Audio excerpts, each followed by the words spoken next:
interesting topic, and I'm sure we'll learn a lot.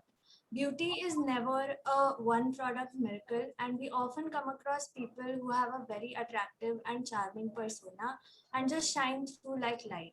In this workshop, we'll dive into deep rooted dimensions and forces that work deep within to give smooth, flawless skin, lustrous hair, endless energy, vitality, and radiance all in one. This session will be facilitated by Deepti Sehgal. Deepti Sehgal is the founder of Swarasya, internationally certified macrobiotic and alkaline diet and lifestyle consultant. She's among very few macrobiotic practitioners in India. Deepti is a qualified nutritionist and a certified raw and living foods consultant, a yoga teacher with a master's degree in yoga and science of living. He has been educated in traditional Chinese medicine lifestyle and is a certified yoga and wellness coach. She is also the author of Body and Mind Transformation in the Ancient Way. She has devised deep-rooted pranic beauty concept with five-dimensional approach to beauty, which is an outcome of her years of knowledge and practice in global and ancient life sciences. I now welcome all of you to the workshop, and over to you, Deepti. Thank you. Thank you so much, Ashna, and welcome everyone to this workshop. I'm sure you will gain a lot. So we'll go a little slow because we are still waiting for some other guests to join. In the meantime, I would just request you all, there are going to be a lot of takeaways from the workshop. So maybe you can just catch hold of a pen and paper to make some good notes, and these tips are definitely going to give you a lot of transformational changes if you stick to these changes, which we will be discussing in the session today. Okay, we do have a giveaway, and we have some rules for the giveaway. Keep your cameras on and be on mute. That's very important. We will be choosing the winners only if your videos are open, and your of course, if required, at the end of the session we will be opening the platform for a Q&A session. So in that case we will ask you to unmute, but till the whole session we request you to be on mute. Our questions regarding basis which we will be choosing the winners would be, you would be asked to share your experience of this workshop. What are you taking back from the workshop, because there are going to be a lot of learnings. And secondly, we would also want to know from you after the session is done, what would be the next topic that you would want to cover, want us to cover from the Beauty Inside Out perspective, because here we talk of beauty from a very different perspective. It is about you as a whole, everything that impacts you, and how you create your beauty from inside out, considering you as a whole, is what we are going to cover in the session. We will be having 3 lucky winners who will have a chance to win my book and one of our ancient face wash. This is one product which is coming from ancient Japanese culture. It's a very 1200-year-old ancient formulation which we have tried to pick up and just replicate the way it used to be, was used by the ancient Japanese women in their times when cosmetic industry wasn't there. So this is about the giveaway. I will take another 2 to 3 minutes. We'll see if anybody is joining, then we'll start the session. In the meantime, I would request you all to just grab hold of your pen and paper for the notes. So I'll be starting the session in another 2 minutes. Yeah.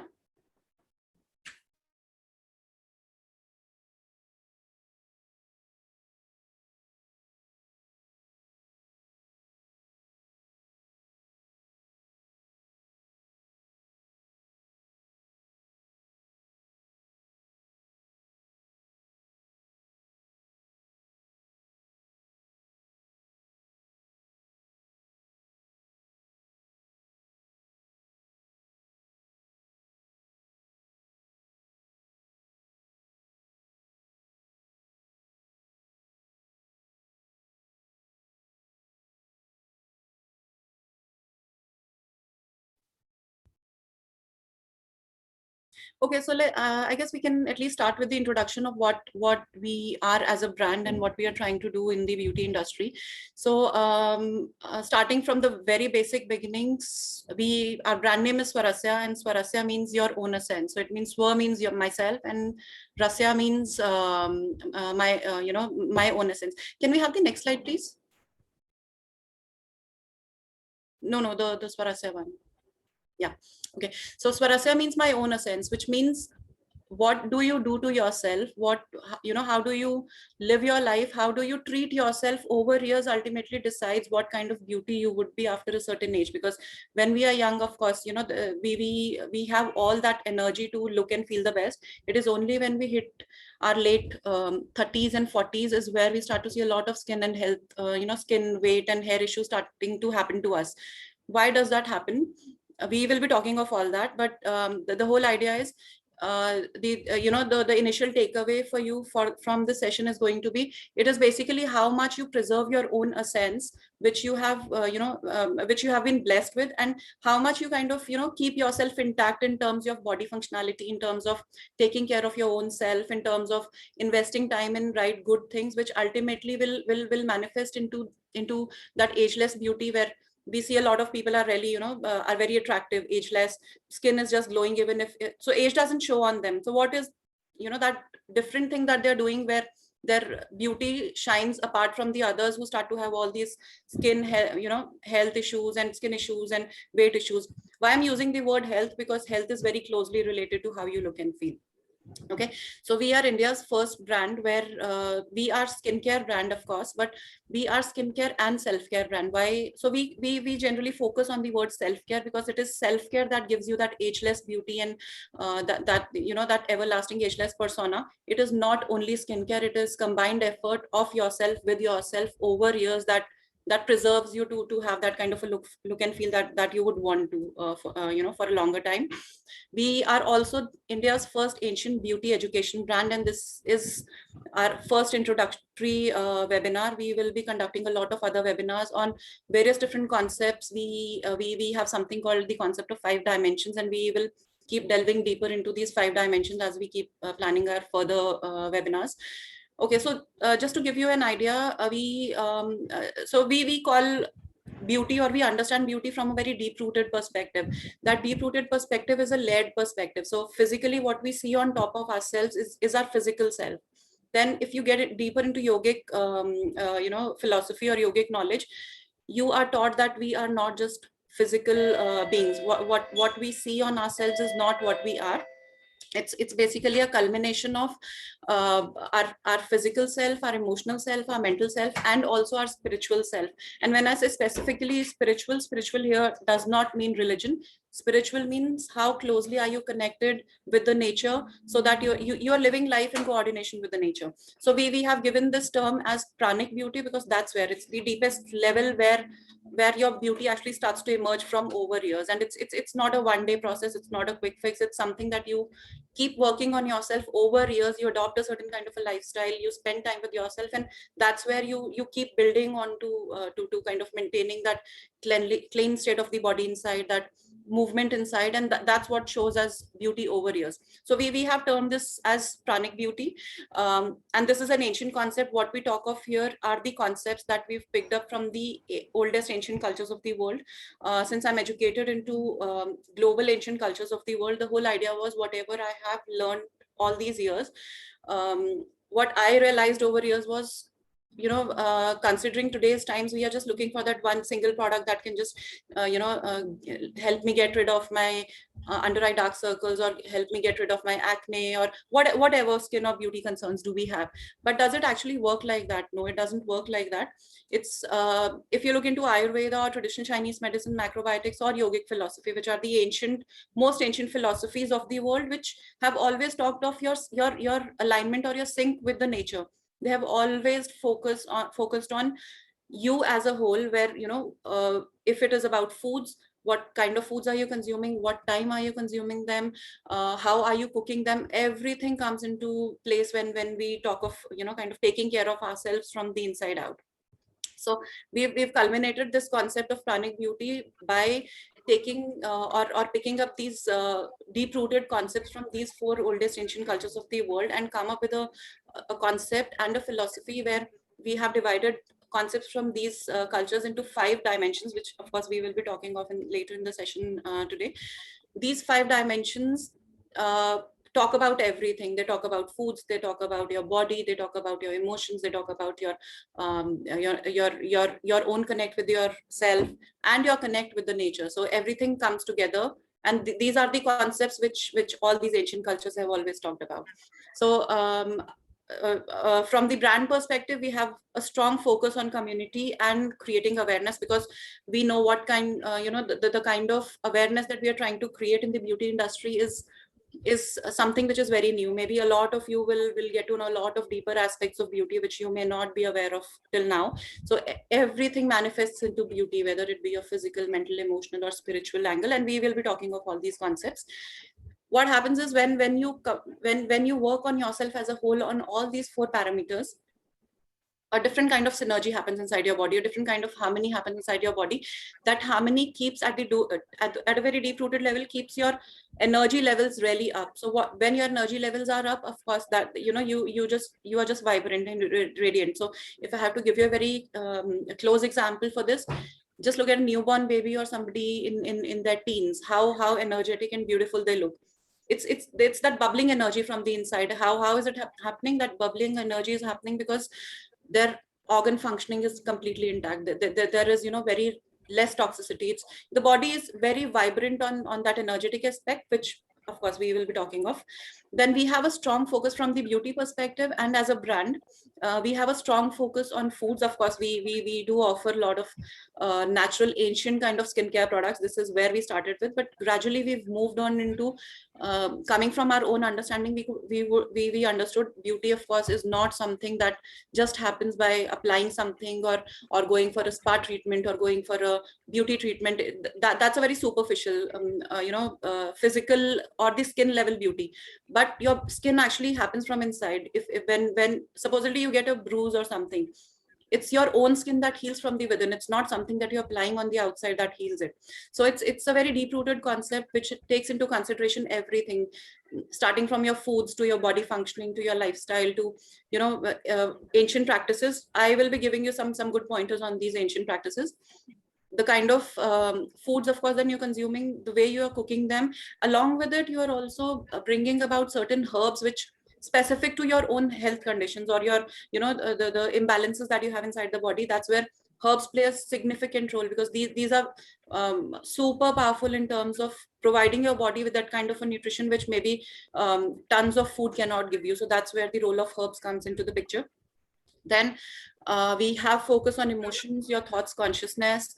So taking you as a whole holistically, which makes you not just look good but feel good also. So your beauty is not just about what you see on the outside, it's basically also about how you feel from the inside. So if just to give you an example, if you come across somebody who somebody who's very sad, very beautiful, very attractive features, but has a tendency of being very sad, and on the other hand you come across somebody who doesn't have that kind of what we call as attractive features, but have certain kind of magnetism to them. You feel attracted to these people. You don't know why, but you just feel attracted to these people. Why is it so? Because it's that feel good factor, what is happening within them, not just at the body functionality level, but what their mind is going through, that completely reflects on the outside as your aura or as your radiance or shine, or you coming across as a very magnetic kind of a personality. Apart from that, at Swarasya, we offer you skincare products. So we are gradually getting into self-care products as well, because now we understand beauty is not just about everything coming together. So we are just trying to bring on board most authentic kind of products into the skincare, self-care, even foods category, of course, later. Then we offer services. We have a lot of information for you. We offer you tools, tips, education programs. This is what we are working towards. You can just look at our website to know more about us. Our new website gets released in another week's time, where you will be getting all this information that I'm talking about, where the entire concept comes together, where we talk of everything when it comes to beauty. And we have organized all this valuable information coming from all these ancient cultures as a very easily implementable 5-dimensional beauty philosophy. We will be doing, as I said, we will be doing a lot of educational workshops, programs, and webinars to create more awareness around all these concepts. But the whole idea is to first create awareness that we start to get out of that limited mindset that beauty is just about one product miracle. It's not that. Even though we are a skincare brand, still we tell you it's skincare is 20 or 30% part of your entire appearance. It's just 20 or 30%, and it is important. That 20-30% is also important. Basis what kind of skincare products are you using? I will be talking of that later in the session today. Can we have the next slide, please? Okay, so let's just try to understand what is happening in the beauty scenario today. I guess somebody is on mute. Can I just request you to go on mute, please? Okay, so what is happening in these times today is whether it be skin issues, hair issues, or weight issues, when it is about any skin issue, if it is about acne, it is about wrinkles, it is about aging skin, it is about pigmentation, the very first instinct that we have is about looking for some skin treatment, or looking for some solution which is more of chemical based, which can quickly give us some results. If it is more about aging, we are seeing a lot of people are getting gradually into getting these chemical treatments done for fading of wrinkles, something like a Botox or some surgeries, correction of their features, and everything is happening these days in the beauty sector, right? And people who are a little aware about how they should be conducting themselves to preserve themselves are into fitness. So people know, okay, when you are into fitness, of course your biological age definitely drops. So somebody who's a little more aware will be definitely too much into exercising and fitness. So this is also we've seen in our that this is all what we know about beauty in today's time. Either it is beauty treatments, or it is some occasional spa treatments, or a salon treatment, or better still, if we want to achieve this beauty aspect naturally, we would be in some kind of fitness, which is good, which is very good. But if you are overdoing it, it is adversely impacting your beauty. And this is what I will be talking about in the session now. So can we have the next slide, please? Okay, so I would just want to first create your awareness about what the ancient traditions of Ayurveda, traditional Chinese medicine, macrobiotics, and yogic sciences know and have talked about beauty ever since the evolution happened. So as per Ayurveda, the definition of beauty is a mind, body, rituals, food combinations, energy phenomena. So if you're really looking to enhance your appearance, everything comes together. You cannot say that I got this best treatment done for myself, which was all natural, which was which was the ingredients were something which are very rare and coming from this part of the world, whatever. All of we do have all these solutions available. But is that all? Ayurveda does not agree to it. Ayurveda says it's your state of the body, what you do to yourself. It's your state of your mind, how you conduct yourself. It is daily rituals or practices, or your self-discipline with yourself. It's your food and food combinations and cooking styles, and the way you consume foods, and also of course your energetic aspect, which is this is a little subtle aspect, not very easy to understand. It took me years to understand what this concept is all about, but at a very subtle level, it's something like the difference between being alive and just being living. So somebody who's like a newborn baby, okay, all full of energy, somebody in their teens, all full of energy, and somebody who's depressed, who's low, is living, but misses onto that live energy, that liveliness, that life force. So it is that subtle energy that keeps moving inside the body and keeps fueling you with that vitality and that beauty from the inside. So basis this concept, Ayurveda has broken the concept of beauty in three, rather has defined beauty from three perspectives. One is Rupam, the other one is Gunam, and the third one is Vayastya. Rupam, that's the outer beauty. So we are still stuck to this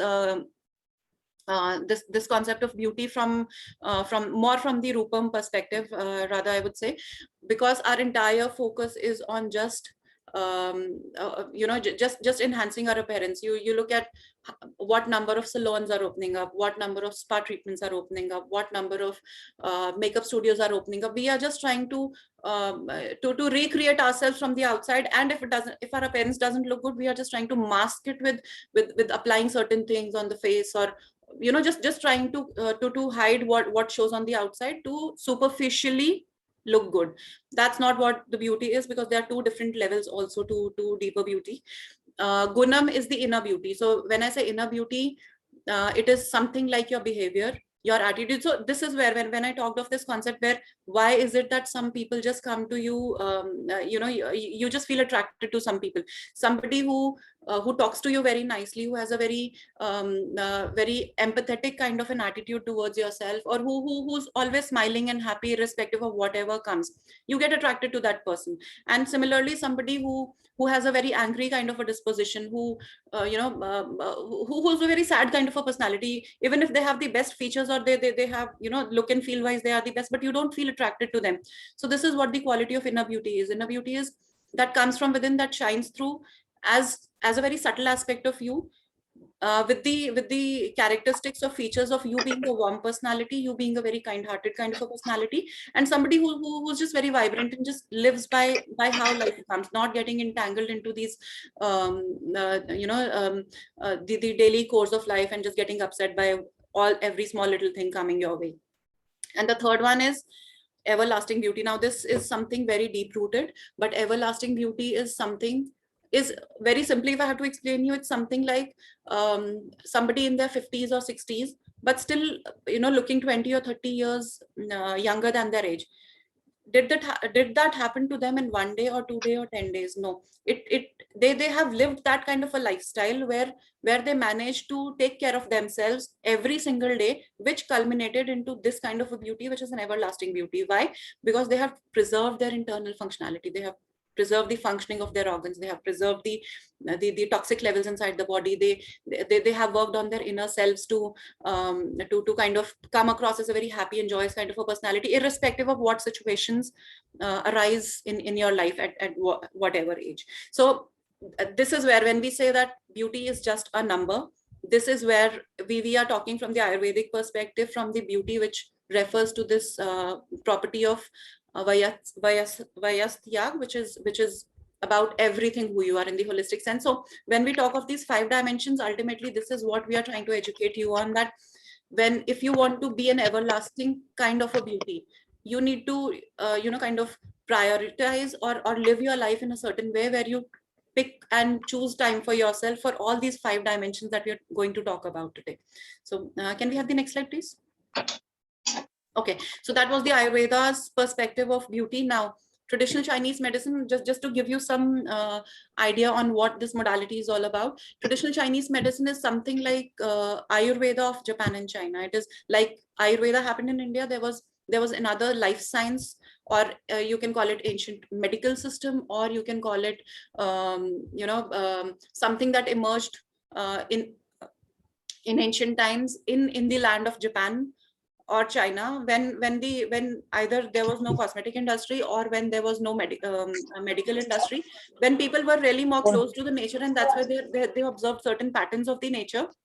Looking at these patterns, they documented certain things. Like, for example, they realized that when they wake up early in the morning and when they go to bed early at night, they realize that energy levels are way better as compared to they waking up late and going off to bed late. So they documented that. So that's how they kind of interpreted the laws of the nature, and that this is what is documented even in Ayurveda. Even Ayurveda came up like that. It was observing the nature, what is happening to human beings from body perspective, from mind perspective, and from thought perspective, emotion perspective. When you live a certain kind of a lifestyle, and when you drift away from it, what happens to you? Ultimately, what happens to you could be a disease state, and this disease state, from the inside, you may not feel it. Like, when some disease happens to you, even if it is a skin concern, also if it is continuous acne that you're experiencing over years, or continuous constant aging if you're experiencing over years, it did not happen in a day. Something went wrong inside the body, because you were not born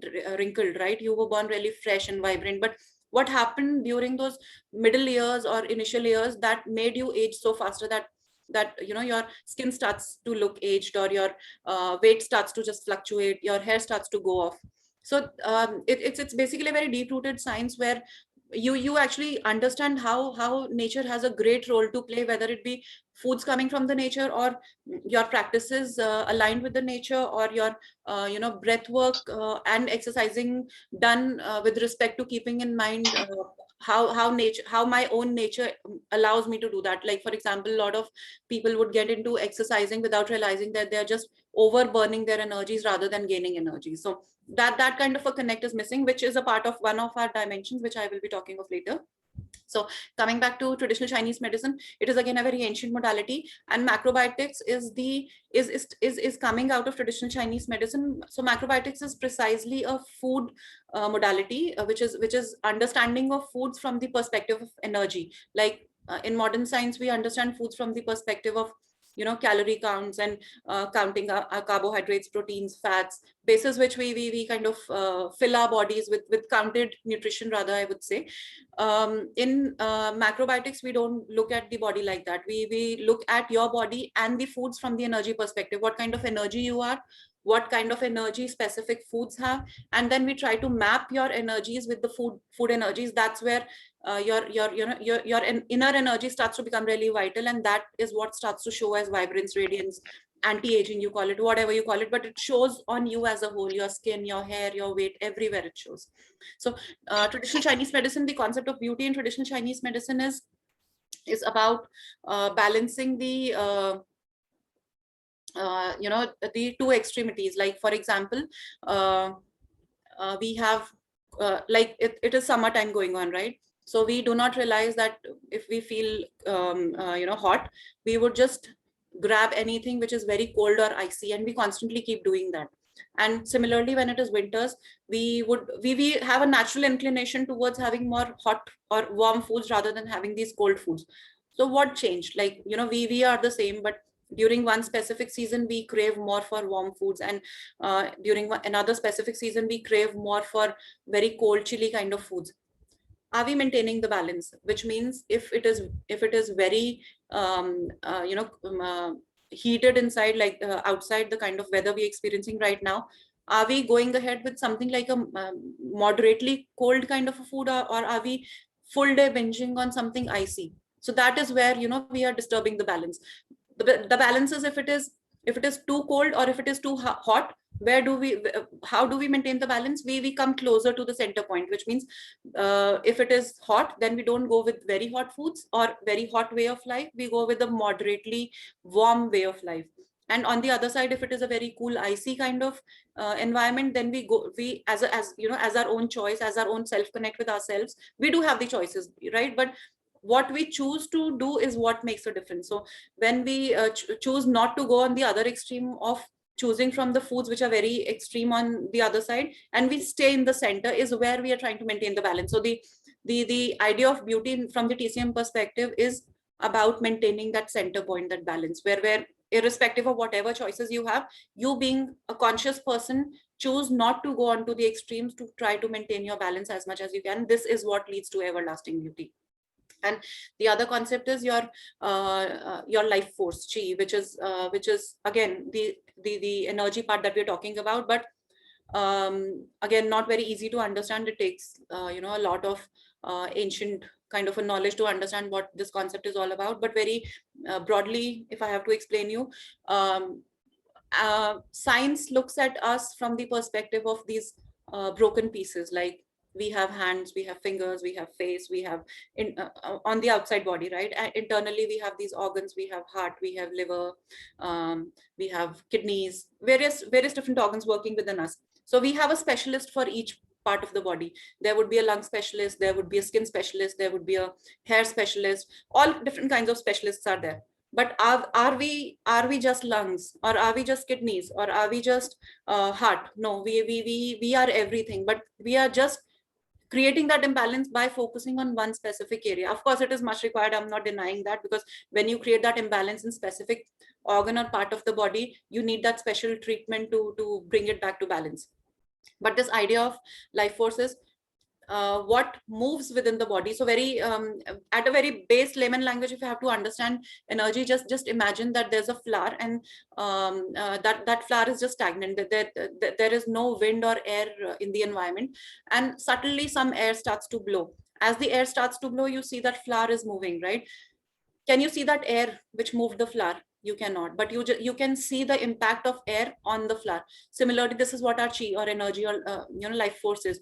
We cannot see how the energy is impacting us, but this energy is keeping us going, keeping us alive. This is what which is fueling us from inside, our cells to keep working deeply from the inside, our tissues to function properly, our the internal forces. Like for example, when digestion happens, why is it that even if you get into a headstand, for example, why is it that the food does not come outside? Ideally it should, because it's anti-force. It does not.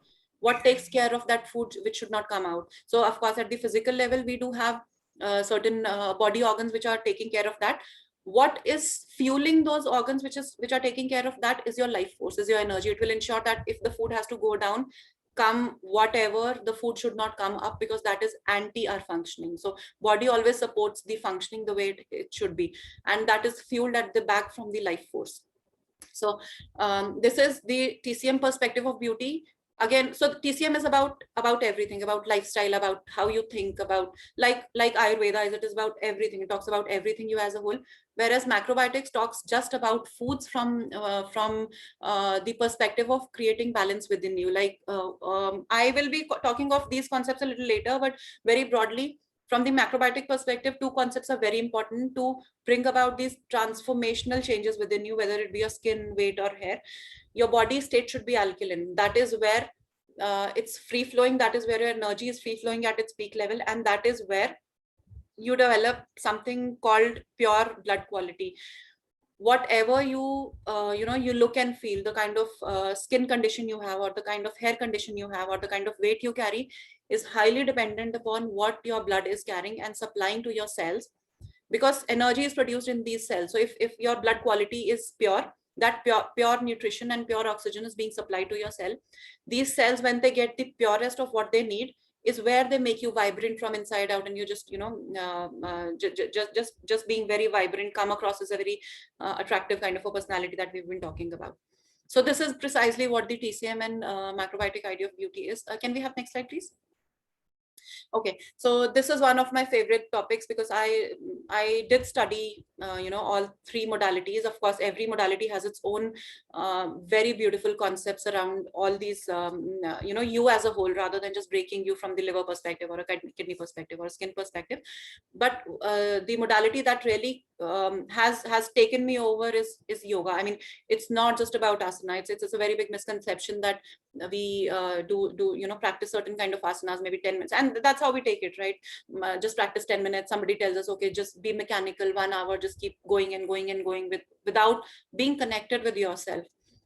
Yoga is a very different modality when you start to understand it from a philosophical perspective, but that's altogether different topic. But from the yogic perspective, the idea of beauty is, it's a phenomenon of free flowing energy inside the body. Now you might get a little deeper into understanding what this energy that we're talking about is.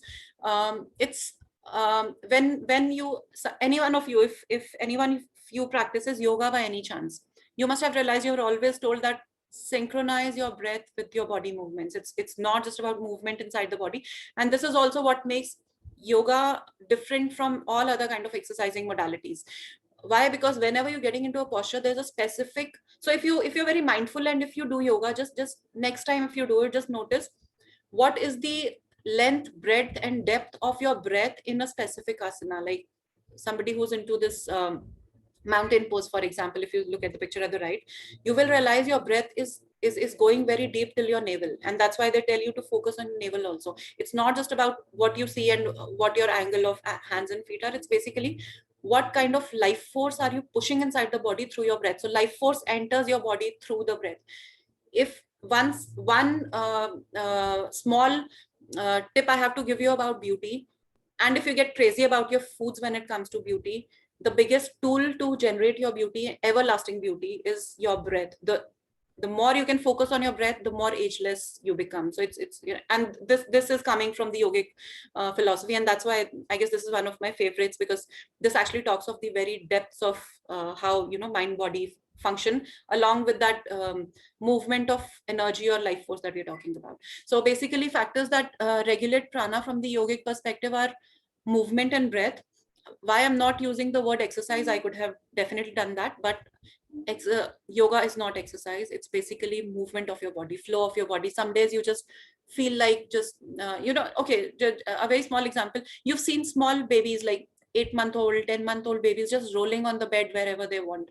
They might be just sucking their toes, or they might be just their hands going somewhere, their legs going somewhere. What is that? That is movement. That's where they're fueled with life force. Why? Because they are just opening up each and every part of their body, and it's very intuitive to the kids. Like as we grow, we lose that touch with ourselves, but you have a lot to learn with these babies and infants and small kids, because they're intuitively designed to be very natural and to be their best possible version by following certain practices, which they have control on, and movement is something that they have regular control on. And similarly, if you see an infant or a baby, the way they sleep, you see they sleep very peaceful. Like when they're sleeping, you will see their tummy rising up. When they exhale, their tummy goes down. That is the kind of breath that we ought to have that everlasting kind of a beauty. And the live example we have in front of kids, how soft and smooth their skin feels, how shiny their hair feels, how they're just perfect. Like they are not fat, they are not thin, they're just perfect. So for that perfected you, I would say movement and breath goes a long way. And what are the yogic tools to achieve that movement and breath? It's asana, which supports your that movement. And that movement, why we have so many yoga asanas and different kinds of postures in yoga asanas? Why? Because through yoga asanas, you're moving every direction. You are moving your fingers, you're moving your toes, and that's why these asanas are not about asanas. These are about what part of the body is getting moved when you get into a certain kind of a posture. That opens up your internal channels.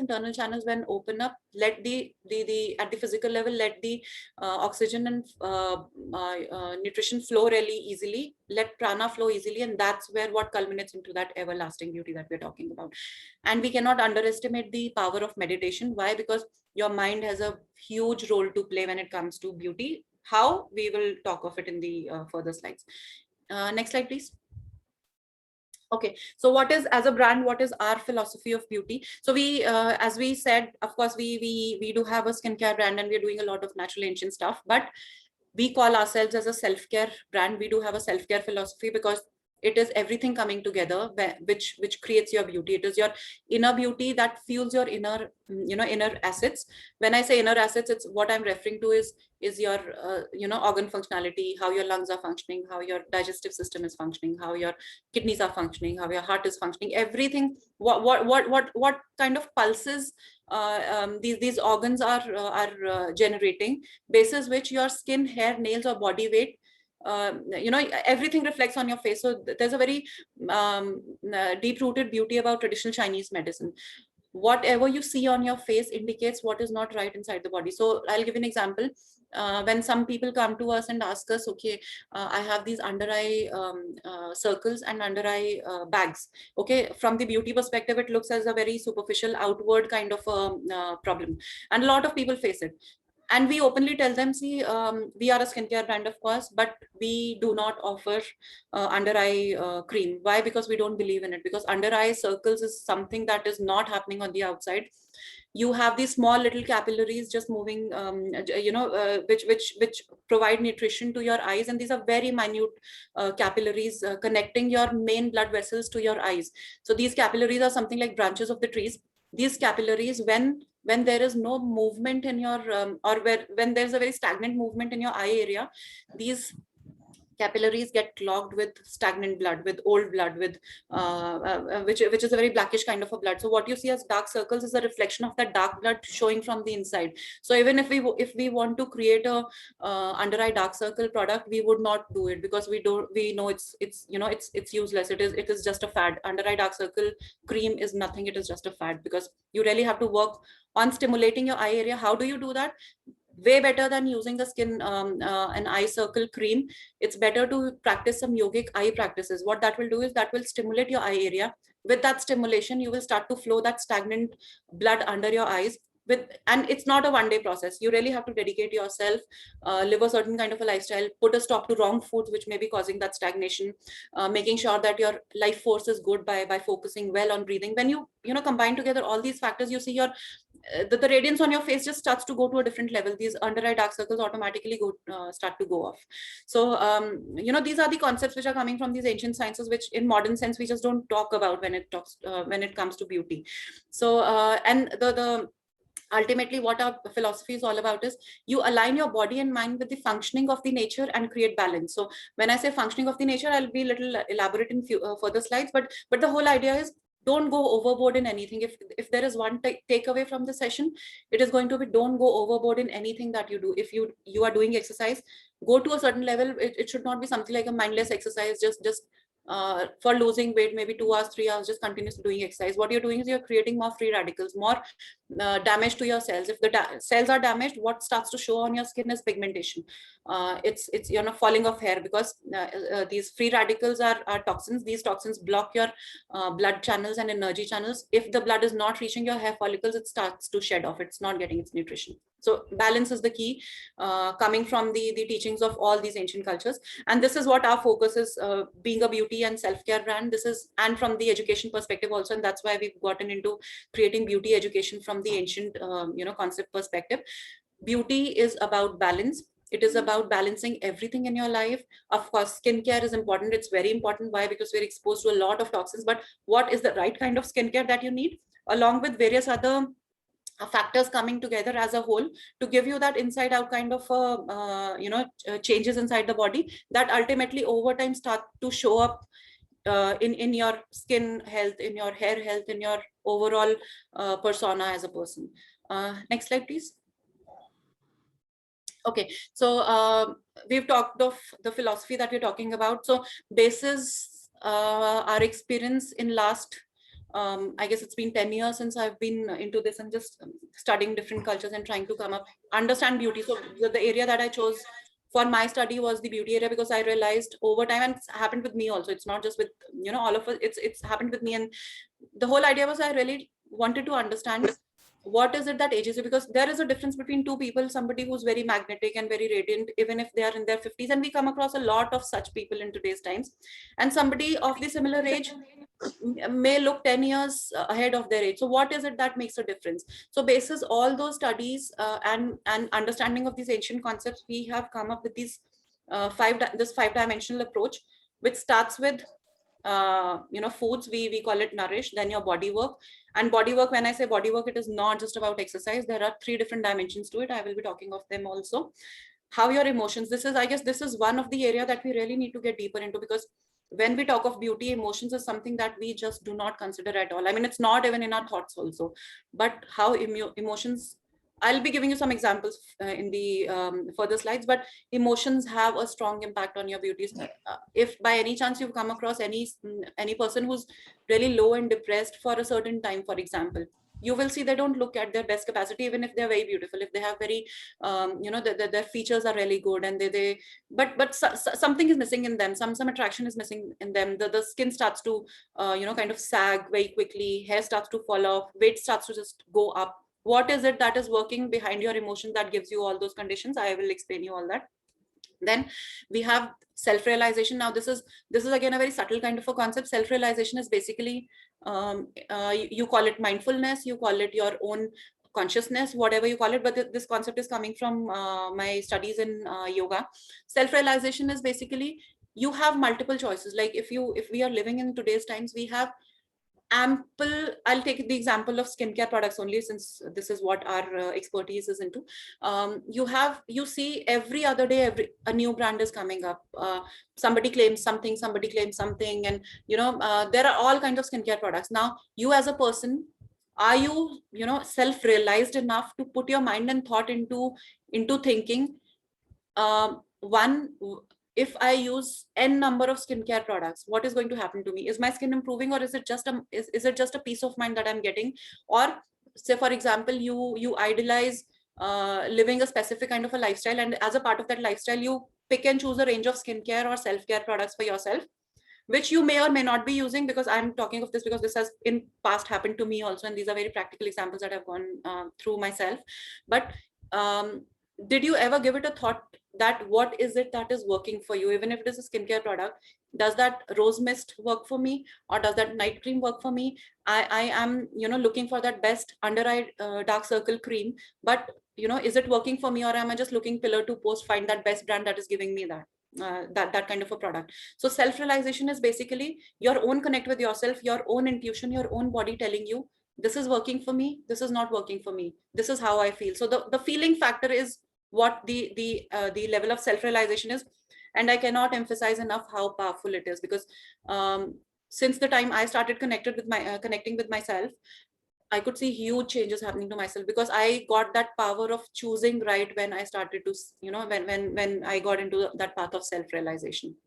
So, you know, it is always very important to question yourself, to ask yourself, what is it that's good for me, what is it that is not good for me, what is it that is working for me? Even if it is a fad, even if some media comes and tells you it is the best thing on earth, if somebody comes and tells you, there is no bigger truth than your own self. If your body tells you it is not for me, it is actually not for you, even if it is the best thing on earth, right? So, and the last dimension that we talk about is the energy, which we have spoken of to some part, but in detail I'll talk of the physical and emotional manifestations of energy that we're talking about. Next slide, please. Okay, so this is how we look at our foods today. So we will start with dimension 1, which is nourish. We all know, we've all heard, you know, you are what you eat, or you are what you eat. And going a little forward in the definition, you are what you eat, digest, and assimilate. So foods that you consume are, you know, get into your body, are not directly usable by your body. So even if it is the best food, if it is a blueberry, if it is a lemon, if it is an apple, or whatever, you know, best kind of food that you come across, is of no use to your body unless your body processes it, breaks it down into small components, and then picks and chooses what it needs from that specific food. Like, for example, from blueberries, if we take an example, from blueberries, your body will digest it, and it will extract a lot of antioxidants out of it. That blueberry as a whole is not working for you. A lot of, you know, part of it which is unusable by the body will be thrown out by the body through your elimination channels. What it needs out of that food, it will extract, and it will mix it into your blood. Now this blood will circulate through the body, and it will get absorbed in your small intestine. Sorry, it is the other way around. Your small intestine absorbs all that nutrition, and then it mixes all that nutrition which it extracts from the foods into your blood. And the last stage is that blood is circulating throughout the body and passing on all that nutrition to different cells of the body. So if we have trillions of cells inside the body, we have our blood has a, you know, a direct connection, or a capillary connecting that cell to that blood flow to that cell, to be able to pass on that nutrition to that specific cell. And it is that health of that cell, that vibrancy of the cell, that ultimately decides whether you will get pigmentation, whether you will get acne, whether you will get you know, hair issues, weight issues, whatever. So everything is decided by your cell, and it is a very intricate process. Though it is decided by the cell, the process does not start at the cell level. It starts at the level where you choose to put anything in your mouth. If you choose to put pizzas or burgers, or any kind of refined processed foods which we come across these days, ultimately after that long process, it will manifest or transform itself into that cell. Now if the cell gets all that artificial stuff, its vibrancy is gone. It is not able to perform the way it has to perform. Ultimately, initially it will not make a difference. So a lot of teens binge onto a lot of wrong stuff, and we see that nothing happens to them.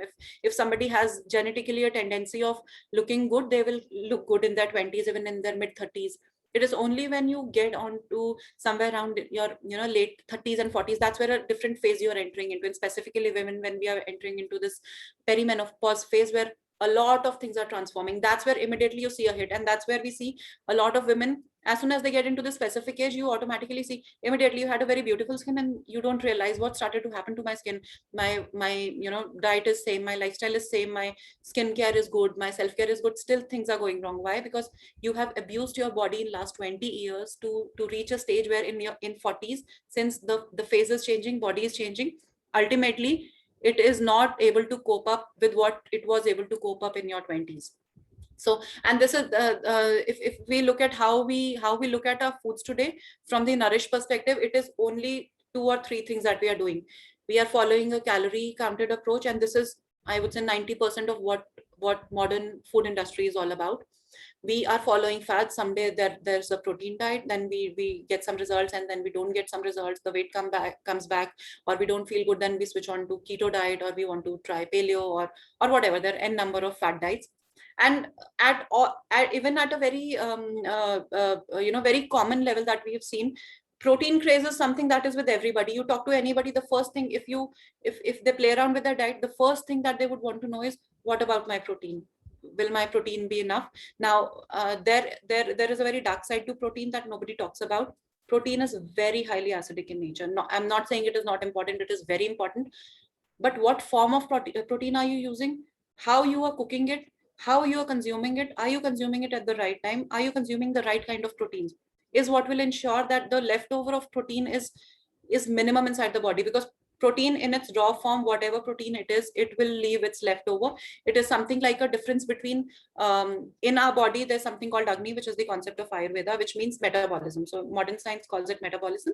Ayurveda calls it Agni. So Agni burns our food, or metabolism burns our food. When the burning happens, and this process is very exactly similar to how when you burn something outside, like when you burn wood or when you burn paper. When you burn wood, the leftover is like huge leftover. It's like huge, pile of ash. When you burn paper, it is very small little pile of ash.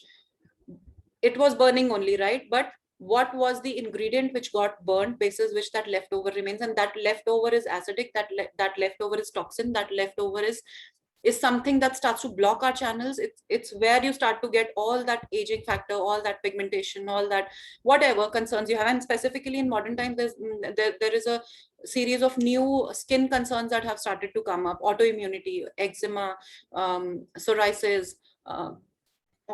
These are all very overheated body conditions. Your body is really too high on a lot of toxicity and a lot of heating foods. Like we talked of this balance concept earlier, right? So you are somewhere not in the balance, you're on the extreme. Even if you're consuming maybe the bestest of food, still you are off balance. So when you're off balance, that is where you start to experience all these changes. So protein, coming back to protein is good, much required for the body, but it should not be such a big hype that we've made it in today's times. Now what happens is, when your entire focus is either on calories, or if it is either on any specific kind of fat diet, or if it is on specific kind of protein diet, or protein angle, ultimately the impact on the right side, if you see, it's going to be, over time your body will start to become acidic. Initially it will not become. So if you are in your 20s or early 30s, you will not see the impact. You will do very good with that kind of a protein or that kind of calorie approach. As you age, you see calorie diets do not work for a lot of people, specifically after a certain age. Their capability of losing weight goes really low. Even if something worked for them in their 20s or 30s, is not still working for them in their 40s. Why? Because body is changing. We are not realizing it. We are still sticking to that narrow-minded thought process where we are still counting the calories, but body has changed internally.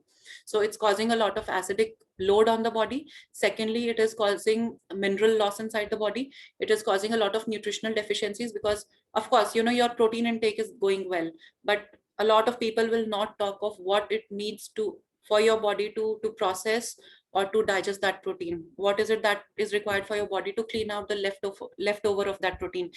When the protein has gone inside the body, of course it worked to build your muscle, but protein 100% is not absorbed by your body. It will, as we said, digestion process will extract what it needs, and the leftover it will leave for your body to eliminate. If your body is not eliminating, why? Because it is deficient on certain nutrients. If it is not being moved right, if you're too high on proteins, ultimately that muscle gradually will start to break down. Why? Because you are, over time, you are carrying a lot of toxins inside the body. And ultimately, when this happens, this is where you start to experience weight issues, skin issues, hair issues. This is where you've actually gone to a stage where you've completely changed your entire, chemical composition. Your hormones have changed. Your cell is deprived of that good nutrition or that good oxygen. The entire internal functioning is haywire. And it's reached to a certain level that now it's started to show up in your weight, skin, and hair. So, that's how the entire food psychology goes. Now, this is how we look at our foods today, how we should be looking at it. Next slide, please. Okay, so when we talk of beauty from the nourish dimension perspective, there is altogether a different approach of understanding. what foods do we consume, how do we consume it to create that beauty from inside. So when I say create beauty from inside, it is not a magic going on inside. It's basically your body is cleaner, your blood is purer, your cells are getting whatever it needs from the foods and from the lifestyle that you're living. And when that cell is happy, your skin is happy, your hair is happy, your weight is happy. If that cell is not happy, you do whatever, you do any kind of treatment, you do any kind of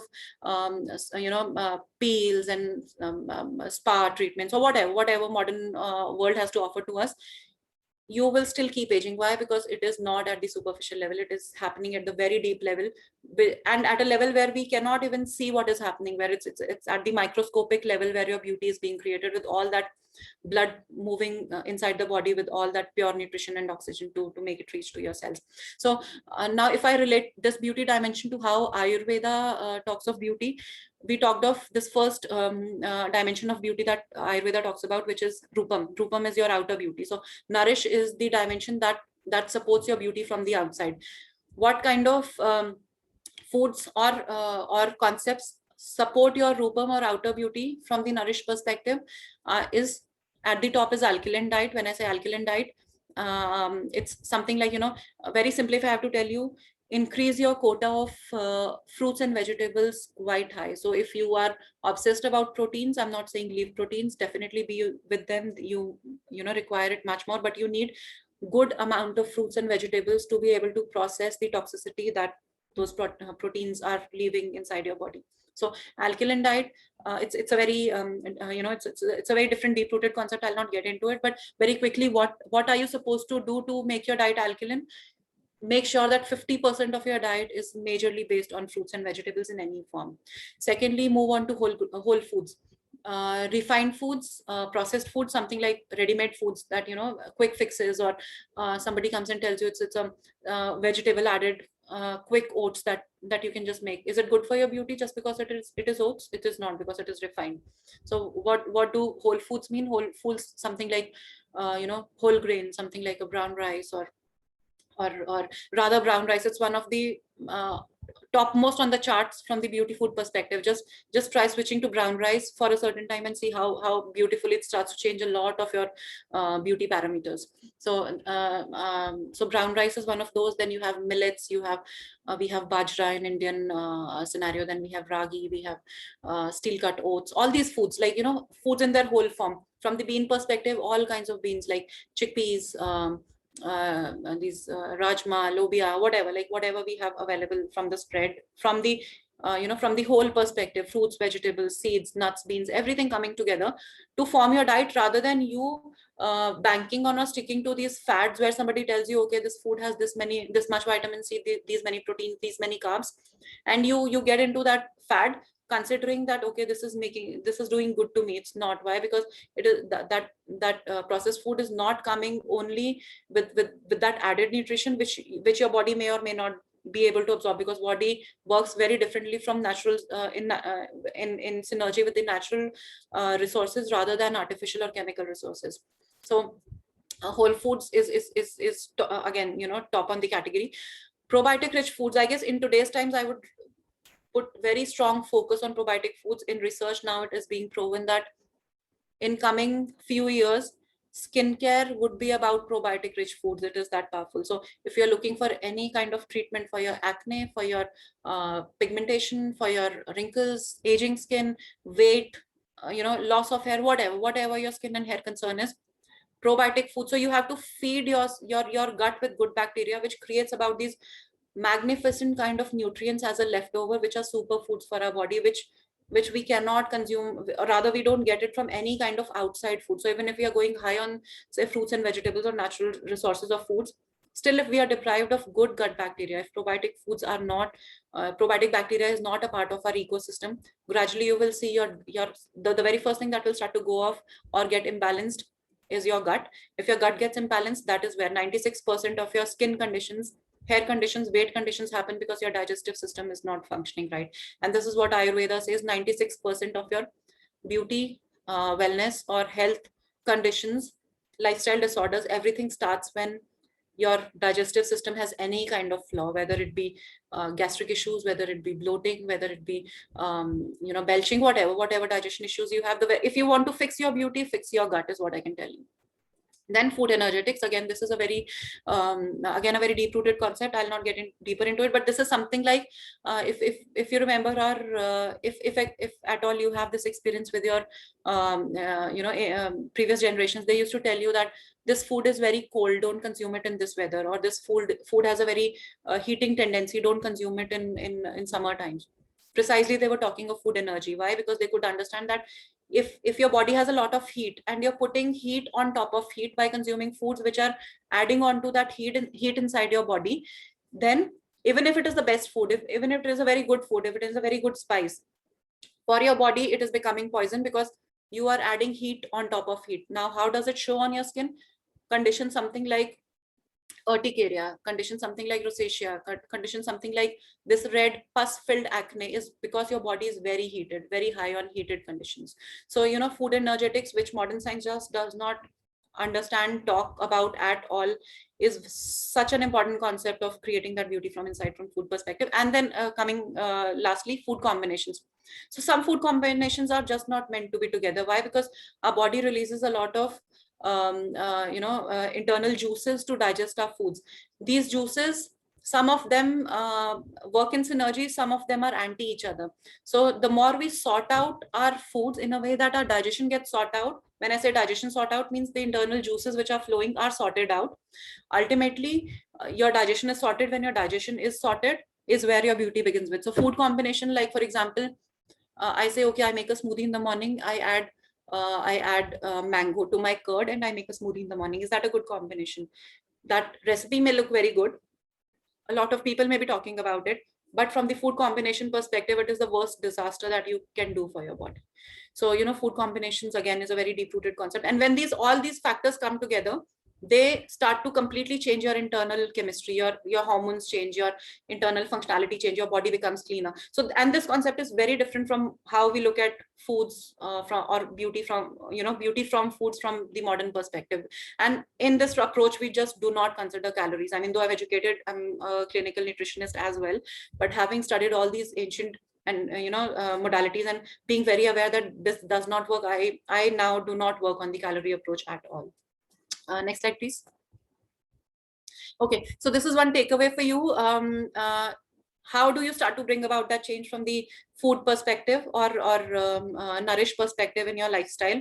This is a very basic recipe. Maybe you can just take a screenshot or make a note of it. And if you want a detailed recipe, you can just visit our website. You will, in the menu, you will come across this clean beauty detox recipe. You just click on that link, you will get a detailed recipe about that. I'll quickly talk of the benefits of what this does.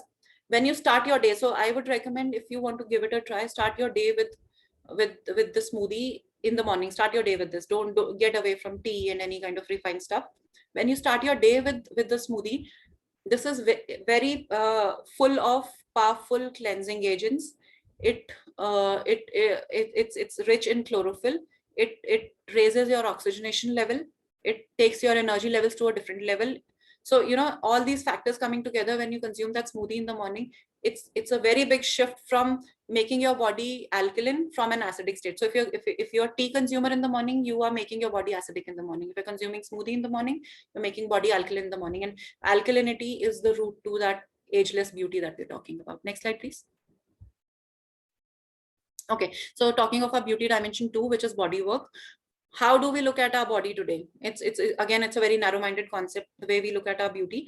It would be either getting a treatment done, it could be some chemical-based treatment done, or some fitness regime, something like overdoing a fitness regime. Though fitness regime is very important, but there should be some limit to what we do, how we do it, basis how we understand our body. Like, for example, if I have a very heated kind of a body, like how do I know I have a heated kind of a body? You continuously get this acne breakouts, you have this problem of urticaria, or you have this problem of rosacea from the skin level perspective. And from the body perspective, if your digestion burns, if you feel some burning kind of a sensation in your upper digestive tract or in the middle of your center of your digestive tract, that is a clear sign that your body is very heated. Now, when you are heated and you opt for gymming for say 1 hour or 2 hours, when you're continuously gymming and you're creating a lot of heat inside the body, what you're doing is you already have a lot of heat and you're generating more heat. You're on top of it, you're putting more heat. That will start to burn you. That is the wrong kind of exercise for you. That will not just, so that will build your body, of course, I'm not denying that, but ultimately as a whole it will start to wreak havoc on your skin over years. Will ultimately temporarily will give you all those muscles. These muscles will start to shed off because internally your body does not have lot of support to support those muscles. You are externally working on making it, and as soon as you leave your practice, because there is a limit to what human body can do. I mean, you can just continue with that 2 hour or 3 hour of gymming for 10 years or 15 years. Once you reach your 40s or 50s, that kind of a gymming is not for you. That's where you start to just, you know, your appearances start to degrade badly. So what kind of a balance do you maintain from your body work perspective? But this is what we are looking at, doing for your body, for our body in today's times. It's basically chemical treatments. If we want to bring about some change in our features, it's Botox treatments or you know, shape changing treatments or things like that, and ultimately crazy fitness regimes that we are going ahead with. Next slide, please. Okay. From our beauty dimension perspective at Swarasya, how do we look at body work? We talk of body work not just from exercising perspective, but from 3 different dimensions, sub dimensions: self-care, skincare, and movement and flow. So how does this dimension resonate with how Ayurveda looks at beauty? This dimension also creates rupam, which is your outer beauty that we discussed when we talked of what beauty inside out from Ayurveda perspective means. So it creates your outer beauty, but with that outer beauty, when you merge your foods from those foundational perspective and body work from these three aspects, what you're doing is you are creating base for deeper level of beauty to start set in, or to start to flow freely inside the body. So we'll quickly talk of what 3 sub dimensions are. Next slide, please. Okay, so the first sub dimension of this body work is self-care. When I say self-care, now Ayurveda is very rich on these self-care practices. I mean, I think this is one aspect that I just love about Ayurveda. It is not about herbs. The herbology part of it comes really later in the picture. This is about how do you choose to live your life on a daily basis. What time do you get up? When you get up, what do you do? Do you spend time with yourself? Do you make sure that you spare some time for cleaning your senses? Do you clean your tongue? Do you clean your eyes? Do you do something for your nasal passage? So this might come as a surprise to you also. It came as a surprise to me as well. Our nose is the source of our life force. I mean, how do we take breath? We take it through our nose since the time we are born till the time we are there, right? So when you are breathing every single second, you cannot live without breathing for even a few minutes. And when nose is so important for us, we do not ever take care of our nose. We have mucus problems, we have sinus problems, we have all kinds of problems. We do not breathe right, but we do not ever think of taking care of our nose. Ayurveda has a very strong focus on senses. So Ayurveda says your eyes make your perception. Whatever you feel, you think, somewhere gets stimulated with your eyes. Whatever you listen to that makes you feel good is stimulated by your ears. Whatever you breathe in, whether it's a good fragrance or life force, you call it, whatever, that is going through your nose. Do you ever take care of your senses? We don't. We just hardly spend 10 minutes bathing and we are out, and then we are looking for those best foods on earth to improve our appearance, or looking for that best fitness regime to improve upon us. It doesn't work like that, because you really have to deeply work on all these aspects which connect your outer from the inside. Your senses connect your outer to the inside. So in Ayurveda, it is very important aspect of you and your self-care to follow certain practices and rituals. Some of the good ones quickly, so you can just Google and see the practices that I'm mentioning, but I'll quickly just name a few. For your eyes, it's from the yogic perspective, it is something called a practice called Trataka. Then you have from the Ayurveda perspective something called rather from yogic perspective another one, which is Jalneti. From Ayurveda perspective, for your eyes, it's going to be something like splashing your eyes with Triphala water in the morning and making it as a habit, not something like you just do it and get off it. Spending some 1 to 2 hours in the morning just working on your senses, you will start to see how beautifully your perception starts to change. Your entire your way of life starts to change just by focusing on your senses. Then for your nose, it's Jalneti. Sorry, I mentioned that in your eye care. It's not the eye care. Jalneti is your nose care, and it's very important. Why? Because your life force is entering your body through your breath, and the source of breath is our nose. You know, taking care of your body and weight and everything comes at a very later stage. You first need to focus on your senses, which is the barrier between outside and the inside. So Jalneti is a good practice. Nasyam, which is oiling in your nose, is a very good practice. For your ear, soothing music like mantra music, it's food for your ears. So playing some good mantra music in the morning really sets you for the day. So these are some practices coming from Ayurveda and yogic philosophy, which talk of you as a lifestyle and your beauty as a coming together, as you taking care of yourself from not just from your weight perspective. It's not just about weight. It's about everything who you are, and small little areas which we do not even ever focus on. Next slide, please. Okay, the next dimension, sub-dimension of body work that we have defined in Swarasya is skincare. Now, how skincare impacts your beauty? I guess we all are quite aware of skincare these days. But quickly, I would just want to focus on one specific aspect. If you are, after the session, maybe whatever skincare products you're using, I would highly recommend just go and read their labels.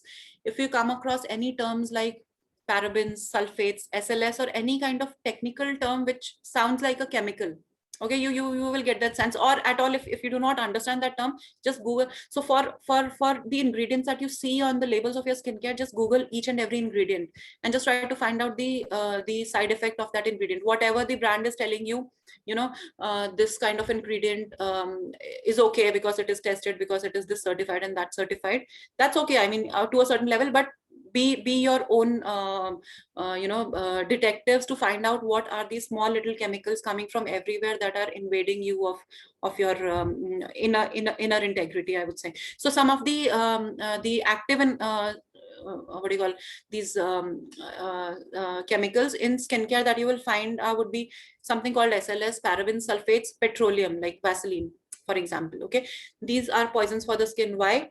Of course, if they're giving you results, if you like them, of course, I'm not saying they will not give you results. They may or may not give you results. What is happening at the deeper level is these are hormone mimicking. So what you apply on the skin will ultimately get absorbed through your skin and will mix into your bloodstream. And you remember we talked of the bloodstream. If it is pure, that purity is being passed to your cells. That's where your beauty is emerging from. So even if you're eating the best, but from the outside, if you're applying certain ingredients or chemicals or products, which even if you're eating clean are making you unclean by absorbing those chemicals through your skincare products or application products, are making your blood toxic. Worst still that they're doing, and this is what is happening to a lot of young girls specifically, and it came as a surprise to me also when I was into my education days. A 16-year-old is exposed to 165 different chemicals on a daily basis, just coming through daily skincare products. It's like a face wash or hand cleaning products, or a perfume or a deodorant or a makeup thing, if at all, youngsters, if they are into it. So 165 different chemicals poisoning your blood, even if you are consuming the best quality foods. So you are getting your poisons, if not from foods, through the chemicals that your skin is absorbing. Now, what these chemicals do to your body? They have this property of creating something called xenoestrogens. Xenoestrogens is basically chemical estrogens which mimic the activity of female estrogen inside the body, and this estrogen is responsible for weight gain, for sagging body, for a lot of acne on the face. From the beauty and skincare perspective, and over years, if it is not taken control of, ultimately it manifests into breast cancer.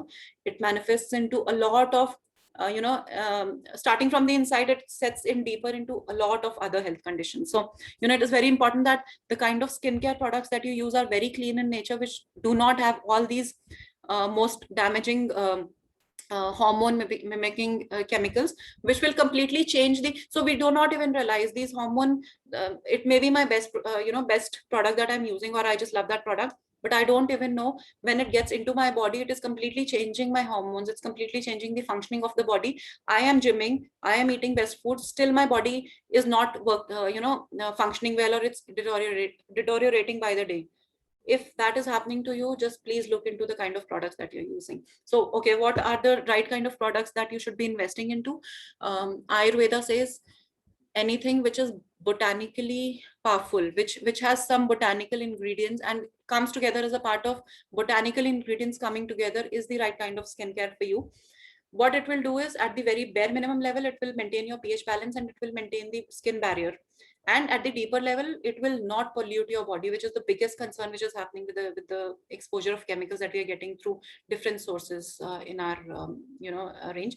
So this is where we started actually Swarasya from. When we started our brand, the whole idea was to launch a very clean skincare kind of a product, and the kind of products that we chose to manufacture were something to recreate the products which did not, which existed when the cosmetic industry wasn't there. So a lot of our skincare products that we have kind of created are coming from, say, maybe, cultures from 100-year-old back traditions, or even one of the products that we have a giveaway today, which is Kiyomiru. It has a history of 1200-year-old, year-old existence. So it is coming from from Oriental culture, when these ancient Oriental queens used to use this formulation a certain way to beautify their skin. It's made from a very typical kind of a bean, which is again a Japanese bean. So these kind of formulations we are just trying to revive back to create, not just awareness, but also offer you the resources where you can actually learn to go clean. So I'll not talk much about it. You can just look at our website if you want to know more about this.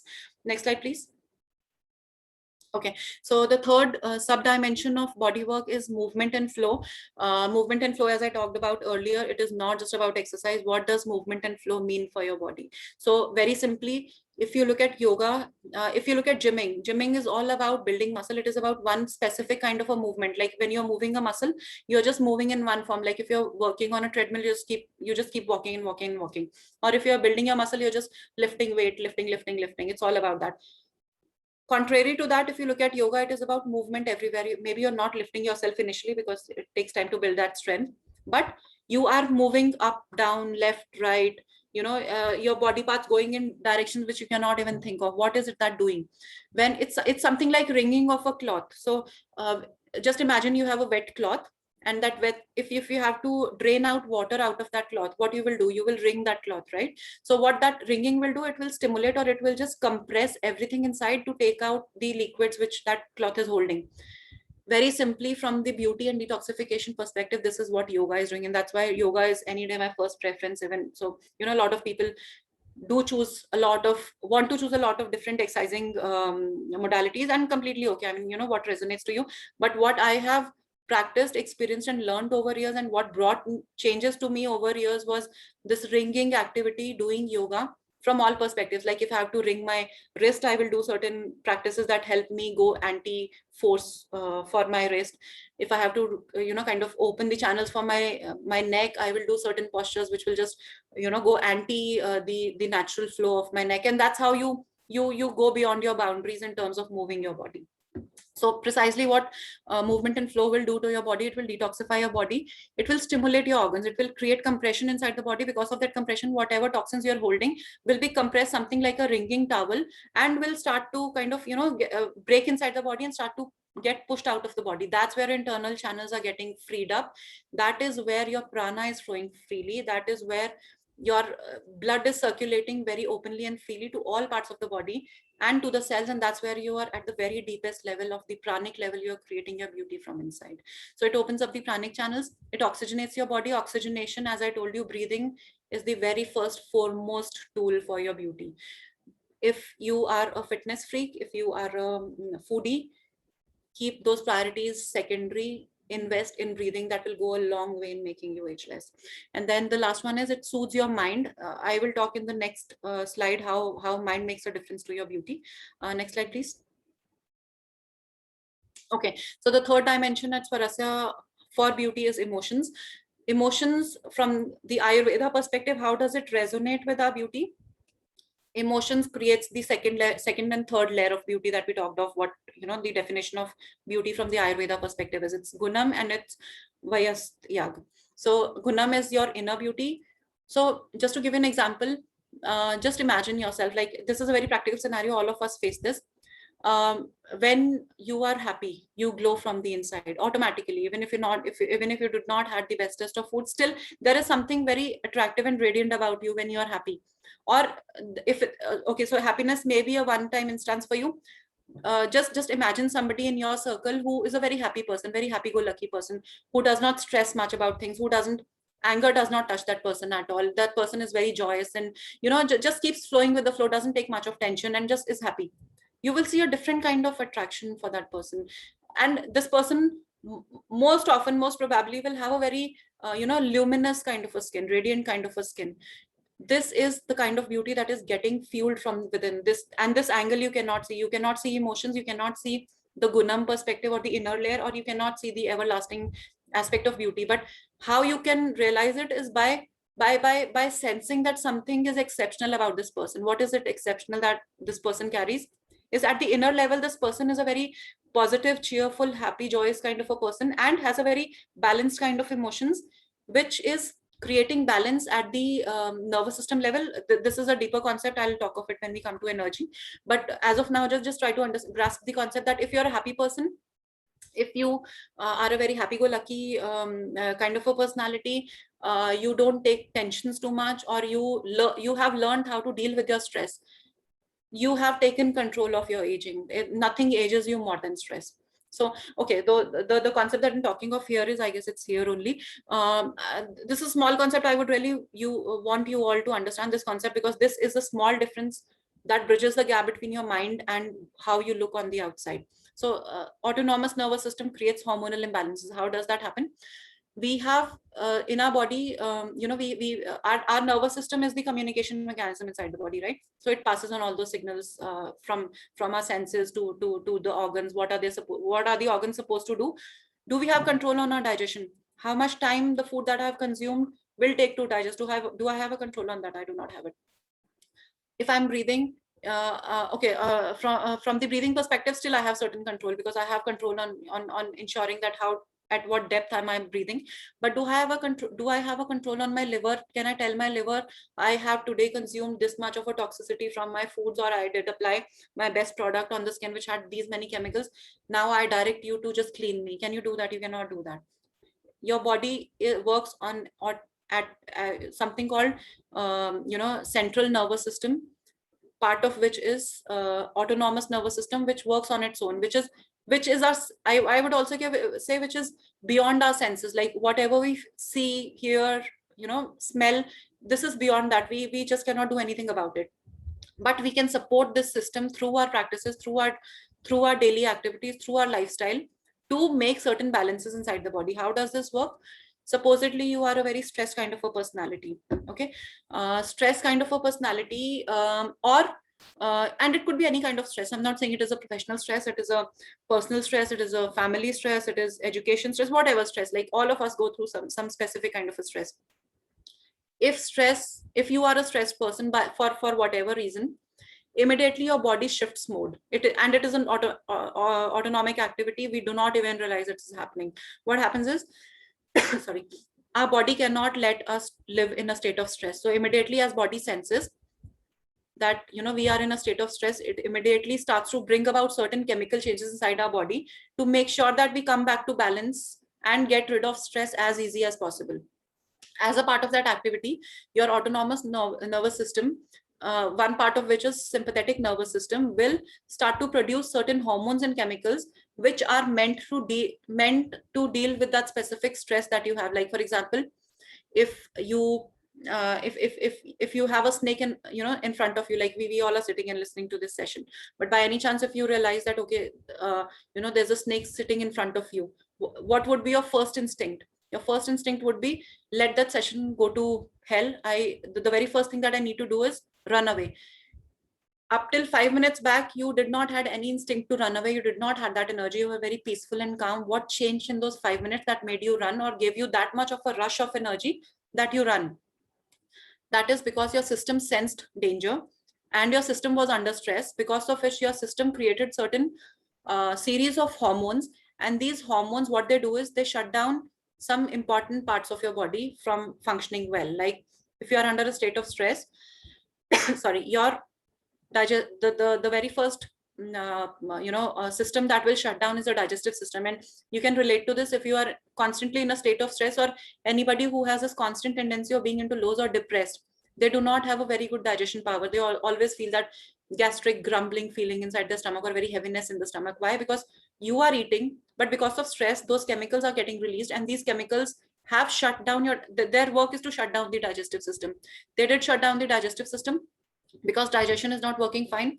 Whatever foods you have consumed, your body is supposed to extract the nutrients out of it. That process is gone.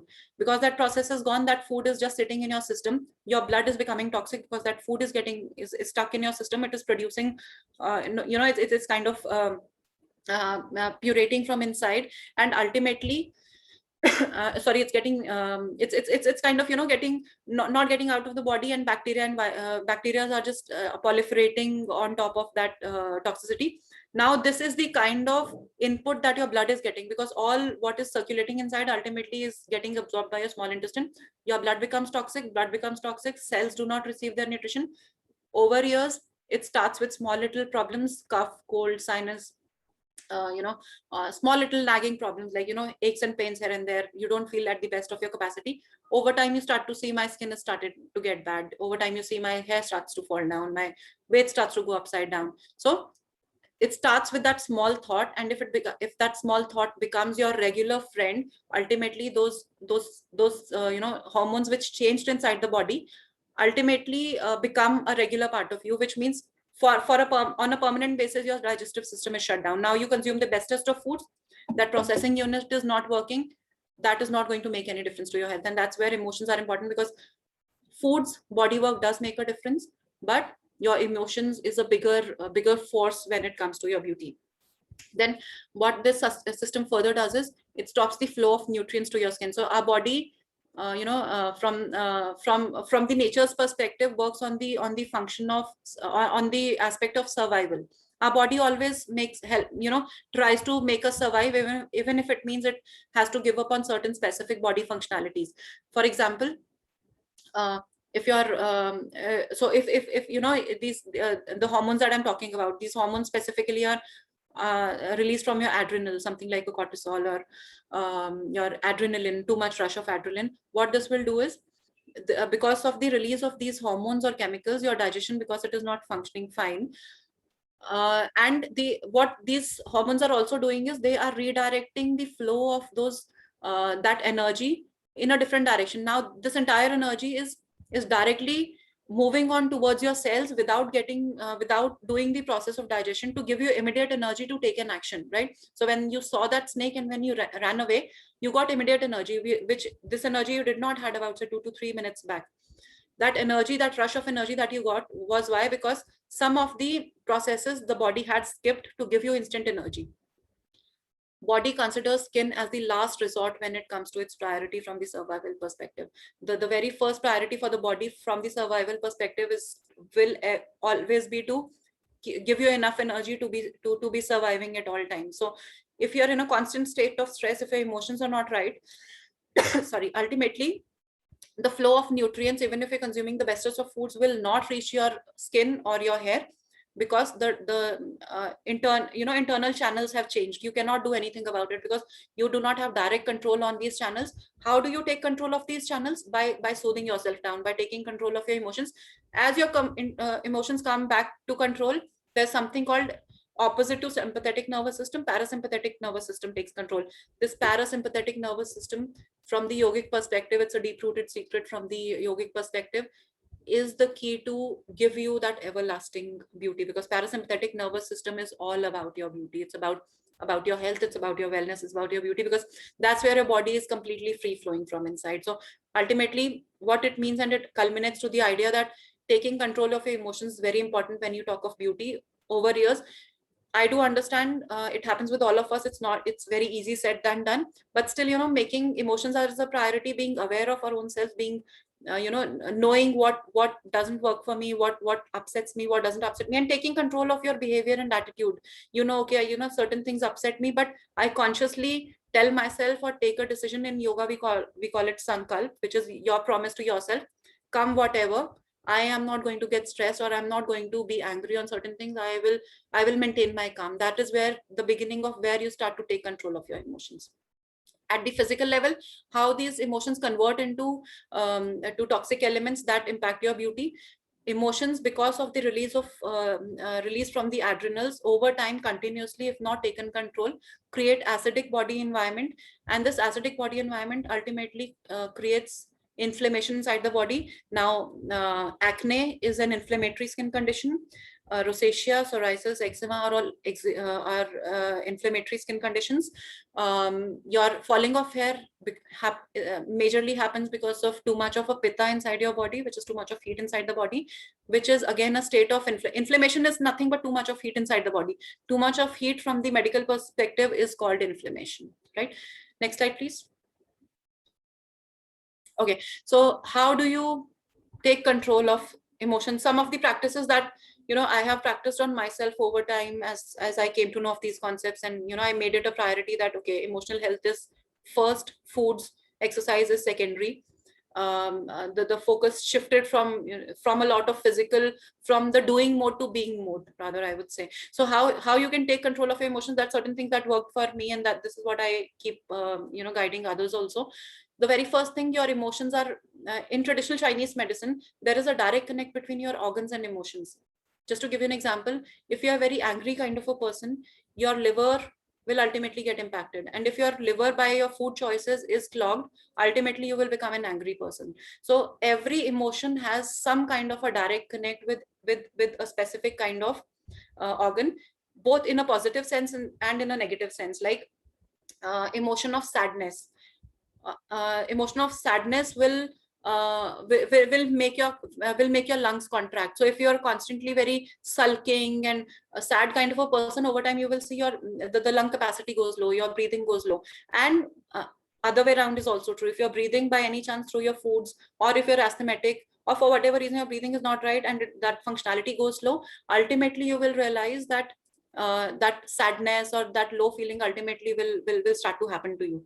What does this mean? We can take control of our beauty or health by switching mode. Like if you think mind mode is good for you, that you can take control on to heal your organs, go that way. If you think physical is something that is easier for you to take control on, take that way.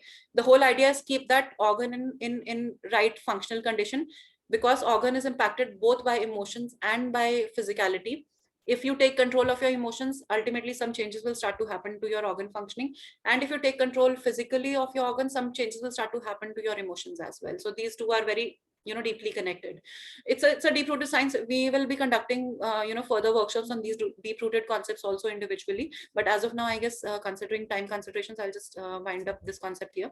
Then when you wake up early, you spend some initial few hours in the morning on your self-care. Very important, because that is where you're setting the tone for the day. If you're a kind of a person, you just get out of the bed, the very first thing that you're doing is you need a cup of tea on the bed, or you get out of the bed, the very first thing is you switch, or you look at your phone, or you switch on your what do you call laptop, or any electrical gadget, and you do not spend time detoxifying yourself. You do not spend enough time consuming certain kind of liquids to cleanse your body, or doing some movement or some flexible stretching stuff with your body, so that the body starts to open up. In that case, you're holding a lot of toxins inside the body. When the toxins get held inside the body, your organ functioning gets clogged. And now we've just learned that when organ is clogged, it's not functioning, your emotions are getting impacted. So it's a two-way approach.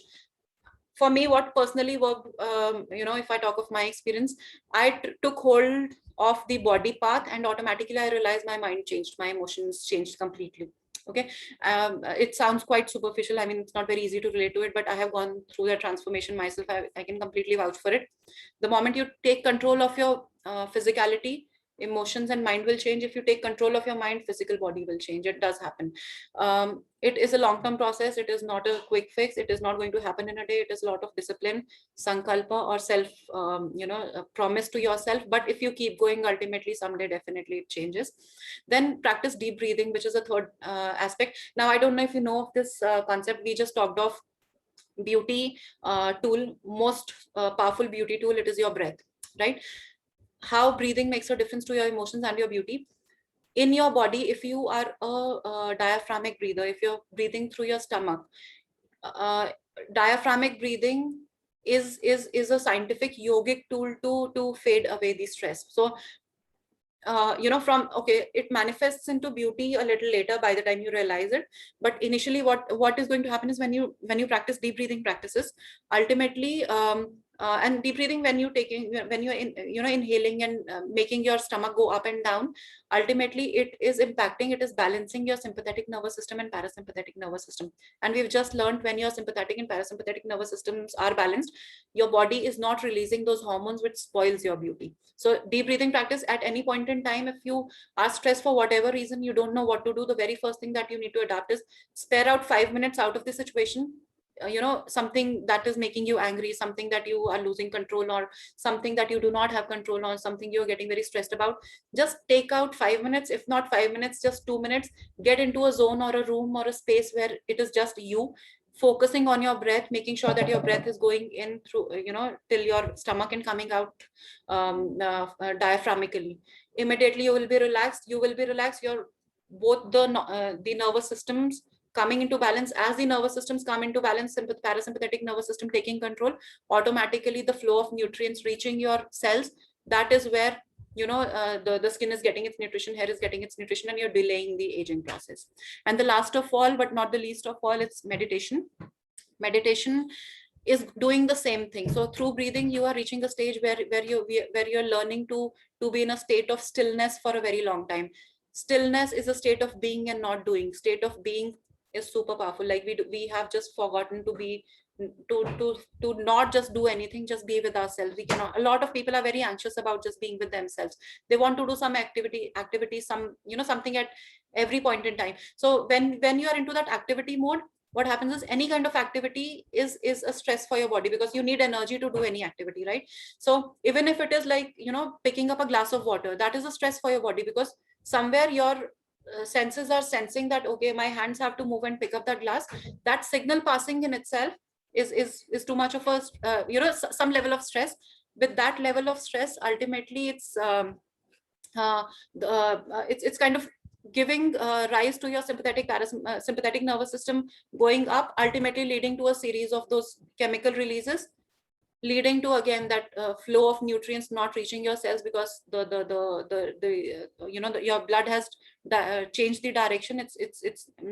Digestion is not working fine, and the nutrients are not being passed to your skin, but to the important parts where energy has to be produced. So meditation is again a very super powerful tool for agelessness. Next slide, please. Okay, this is fourth dimension. I will not talk much about it. This is more of something related to your feel factor. All of us relate to it, but this is something like I would just rather give you some pointers. Just do it for yourself and feel if it makes any difference to you. But this fourth dimension, self-realization, it is fuels the second layer and third layer of what we talked about from the Ayurveda beauty perspective, Gunam and Vayastyak, because these connect you to your inner self and to the nature. Okay, when you're connected to the nature and yourself, you are creating a balance. When you're creating a balance is the route to that ageless beauty that we're talking about. Few practices that you can create for yourself for self-realization, something like just focusing on your breath and walking barefoot on grass early in the morning. It's a very good self-aligning practice. It's a very alkaline practice. Through your body also you absorb alkalinity. It's not just through foods that you take in. Connect with yourself, questioning yourself, like I gave this example of skincare products. You have these shelves full of skincare products. You don't know, which one to choose. If you do not get an answer from anybody on the outside, rather no need to get an answer from the outside. Just think for yourself. Look at the labels. You find chemicals, that product is not for you. Even if it looks very fancy, even if somebody comes and tells you, okay, this is the best product on earth, it's not for you. As long as you are self-connected, you know what is the truth. Connecting with the nature, the very deep-rooted, rather discipline practice that is about connecting with the nature is small little change. Learn to wake up early in the morning and going to bed early in the at night. This is so powerful. I cannot emphasize enough on that, because that morning hours is something where your mind gets refreshed. All the energy from the nature is transmitted to the mind in a very cooling environment. So in Ayurveda we call it Vata time, which is a very cooling, airy, flowy kind of a time. That's where you set your mind for the day. If your mind is set, your sympathetic nervous system is set. If your sympathetic nervous system is set, your the flow of how the body has to function, the flow of hormones, everything is set. If that is set, your skin is getting the flow of the nutrients. If that pattern is not set, if you wake up in a chaos mode, you wake up in a stress mode, you did not spend or spare time for your mind to get set for the day, then immediately you start your day with the sympathetic mode, which means again that cycle starting back. So next slide, please. Okay, what are few things that you can do for your self realization awareness? One of the practices which I just forgot to mention here, maybe journaling is a very good practice. Gratitude is a very good practice. Now, these are very subtle practices. We have heard of them, but how everything comes together is now what we are trying to understand. These small little practices will bring about a lot of you out of you. Maybe you are, you have a lot of potential, or you have a lot of it inside yourself, whether positive or negative, and it's impacting you at a subconscious level. It is keeping your sympathetic nervous system on. It is impacting all that functionality inside the body.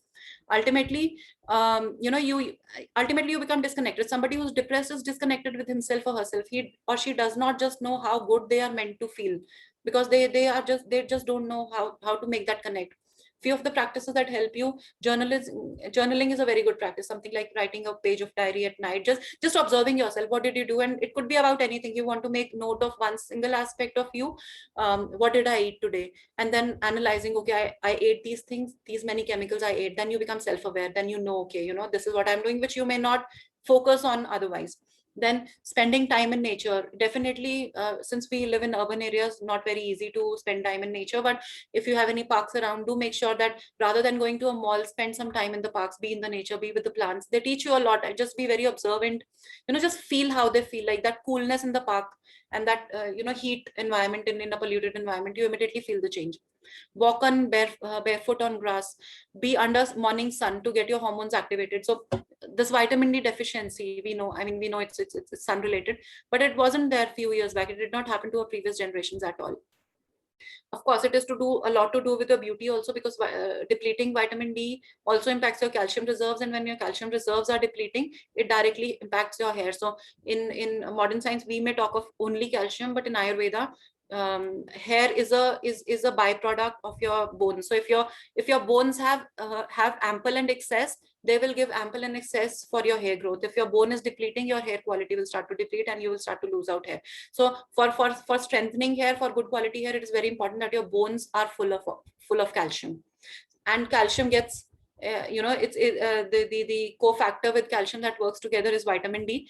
Vitamin D, of course, supplements do have it, but nothing better than the natural form. And that's why direct sunlight in the morning has directly to do with your beauty, specifically for your hair health. Then wake up early in the morning. We've talked of it. It soothes your mind. And first thing in the morning that you wake up, don't get into the hustle and bustle and immediately start with a cup of tea, or just getting into your daily mode. Just activating your sympathetic nervous system, starting to do activities as soon as you get up. Spend, if not much time, at least 5 to 10 minutes sitting in your bed, just meditating, deep breathing, connecting with yourself, and asking yourself, what am I going to do today? Like, what do I like doing? Just creating a very mind map of what you're supposed to do in a day's time. That sorts a lot of it. Next slide, please. Okay, this is the last dimension of our Swarasya's 5-dimensional beauty aspect, which is the energy. Now, this is a very deep-rooted concept. Some part of it I've tried explaining, but this is the aspect which supports your ageless beauty, which is the Vayasthyag, which Ayurveda talks of as everlasting beauty, which comes when you continuously live a specific kind of a lifestyle, when your breathing is proper, when your foods are clean, when your emotions are in control, when your movement is in sync with your own body. You're not overdoing or underdoing anything, which means you're maintaining balance in every aspect of life. From the physical perspective, it starts with your digestive energy. A lot of us may not be knowing 70 to 75%. So if by any chance you feel any lags in your energy levels are really low by any chance, it is not anything to do with the kind of foods that you're consuming or anything that from the outside that is making you feel that lack of energy experience. 75% of our energy that our body produces, our own digestive tract digestive processes, reuse that energy to process all those hard and wrong foods that we consume, which means when you clean out your foods, you spare out that 75% of energy for other things that you can spare, also keeping intact your beauty aspect of energy created, beauty created through energy. So if your digestive system is consuming a lot of energy, your vitality goes down. Like, you can take an example of somebody who has a lot of digestive disorders, which is a very direct indication of your digestive energy not functioning fine. This digestive energy, as it goes low, that gleam in the eyes starts to go off, that dullness starts to happen in your on your face. A lot of people reach out to us for those skincare products for dullness. And I mean, of course, products on the outside do help, as long as they have certain elements which can give you that glow.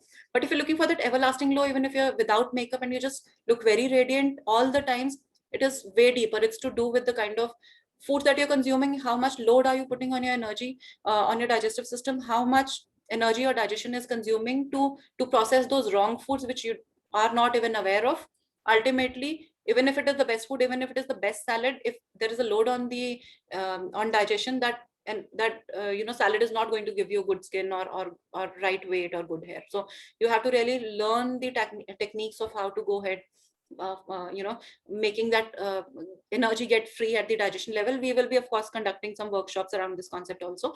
But as your digestive energy gets blocked, your organs get blocked. When your organs get blocked, it's basically something like a car which has some spare machinery or parts inside the body working together to make that car run. And if that gets clogged with thick layer of oil, or that toxins get accumulated, the car functioning goes low. Similarly, your body functioning goes low. Your blood flow is carrying a lot of toxins. What your cells are receiving a lot of toxicity. So physically, your energy is being depleted by, at the very first level, with the kind of foods that you're consuming every single day without even knowing that it's impacting your energy. At the mental and emotional level, those hormonal changes happening inside the body because of your emotions, because of the kind of foods, because of the kind of skincare products which are creating those hormone mimicking chemicals inside the body, creating those nervous upside down nervous signals inside the body. Your spinal disorders, your posture is not right, that signaling at the spine level is not right. And that's why yoga says your body should be very, very flexible, because it's not just about beauty and flexibility. It's about when that those nerves are flexible, the internal communication is very robust. With that communication is what message your brain receives, what kind of quality it has to produce by redirecting your body to what to pass to your cells. So it's a very deep rooted connection. It starts with everything, with your foods, with your mental and emotional state, because if your mental and emotional state is balanced, your hormones are balanced. If your hormones are balanced, you're beautiful till you're ageless. So it's in yogic sciences, we say, if your hormones are balanced, you are ageless. So it's as simple concept as that.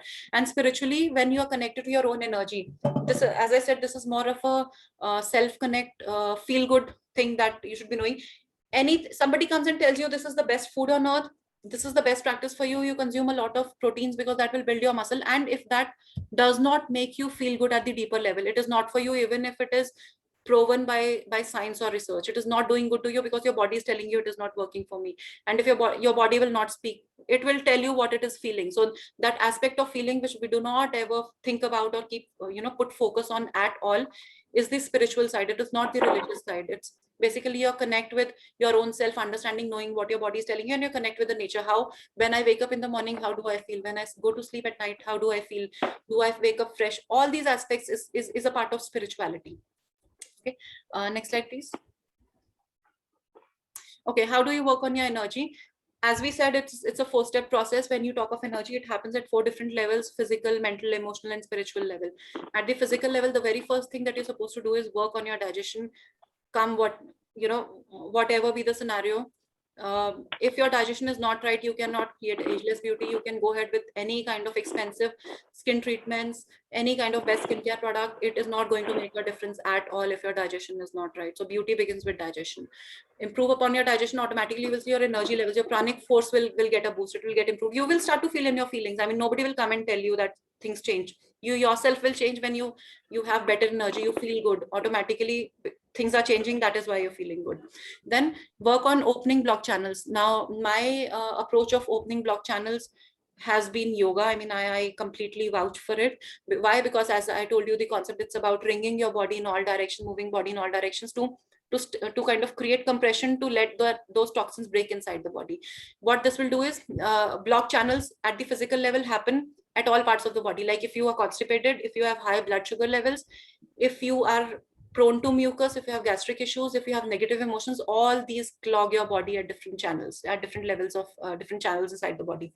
So work on all these areas, and it's a collective effort, which means when you're working on the channels, you also have to work on your digestion, you also have to work on your breathing, you also have to work on your or cleaning your skincare products, getting off products which have a lot of chemicals, moving on to more natural and organic kind of skincare regime.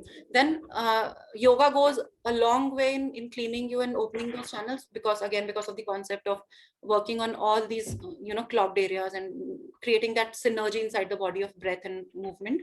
And lastly, your skincare and household products, make sure that the very first thing that you should be getting rid of, even if it means going a little expensive in your choices in your, so you need not use 10 different kinds of skincare products, not required. Choose two, but choose the best ones, which are bare minimum in that is where you will see, you are exposed to much less toxins. The kind of products that you're using maintain your pH balance, do not disrupt your skin barrier. And the skincare that those hormones which are coming from your skincare products or household products, your body is getting free of all those toxins. So these are some of the factors. Of course, as we do some other workshops and webinars on deeper concepts of these, we'll be covering all these in much more detail. But I guess broadly, this sets the base of everything that your beauty is all about. 5 dimensions. Every dimension is important. You cannot just miss on to anyone, because ultimately layer 1, layer 2, layer 3, layer 4, everything works in coordination. It's all within us. So thank you so much. I guess this is what I had to speak about from our 5-dimension perspective. I hope it was a good awareness session for you all. I open the platform now for any Q&A. Maybe you can just post your queries on chat if you want. We'll answer those. We'll take some of the queries, rest of it we'll make a note of it, and we'll try answering those. We'll send you an email on those queries if you have any. So yeah, it's open for Q&A. If you have any queries, just feel free to drop any queries. The 3 giveaways that we discussed about, we will be choosing the winners basis 2 things. One, we would want to know your feedback on what was your experience and your takeaway from the session. And secondly, we are looking from suggestions from you to understand, considering this beauty as a 5-dimensional aspect of you as a whole about everything. What is the next session that you would want us to conduct on the similar concept of beauty inside out? So yeah, you can just start posting your answers.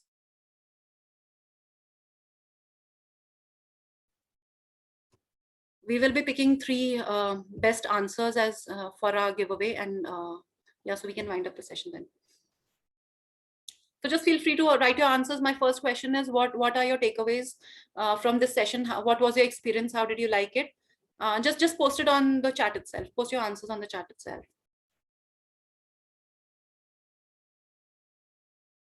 And secondly, please do share pointers. What are the next topics that you would want us to cover in our future sessions? Again, from the beauty perspective, but considering everything comes together as a whole. So we're waiting for your answers, because quickly, if you can, post your answers, we can wind up the session.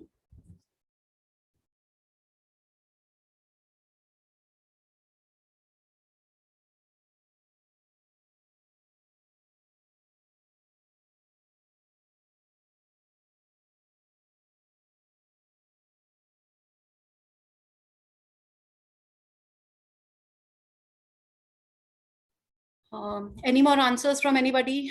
We will be declaring the results tomorrow. You can check out, or you can follow us on our Instagram. We will be declaring the results on Instagram. So, and we will be sending specific mails also to the winners. So you can just keep sending your answers, basis which we'll be declaring the 3 winners by tomorrow.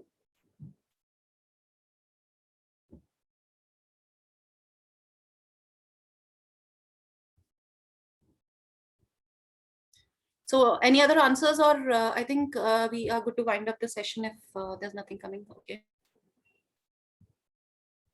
So what we are doing is, as a part of this brand, I'll just create some awareness about, as a brand, what we are doing. So we are India's first brand, as I mentioned earlier, also to to impart beauty education from all these concepts. So we are, of course, we will be gradually the sessions that we do in future.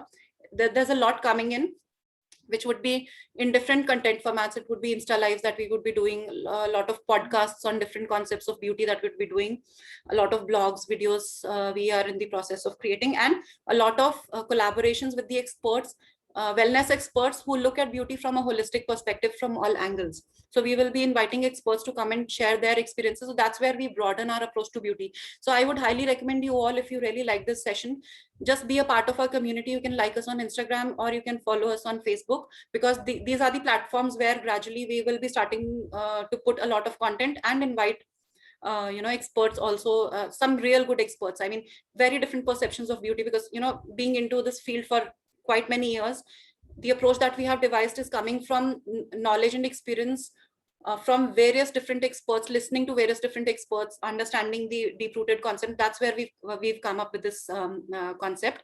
So we will be inviting all these experts who have this understanding of deep-rooted beauty, which is of course a deep-rooted aspect of your health also, and getting to know more about all these aspects. So the best way for you to be connected with us is to be following us on our Facebook and Instagram page. On Instagram, we are there by the name Swarasya Ancient Self-Care, and on Facebook you can find us by Swarasya Ancient Beauty and Self-Care. And you can also look into our website, which is www.swarasya.com. If you have any of the queries, or I would highly recommend, if you have any beauty or skin concerns, the very first thing that you should be looking for is a holistic approach that we've discussed. If you still think that you would want to connect with us, have specific queries around skin or beauty, feel free to drop us a mail on contact@swarasya.com. We will personally answer all your queries.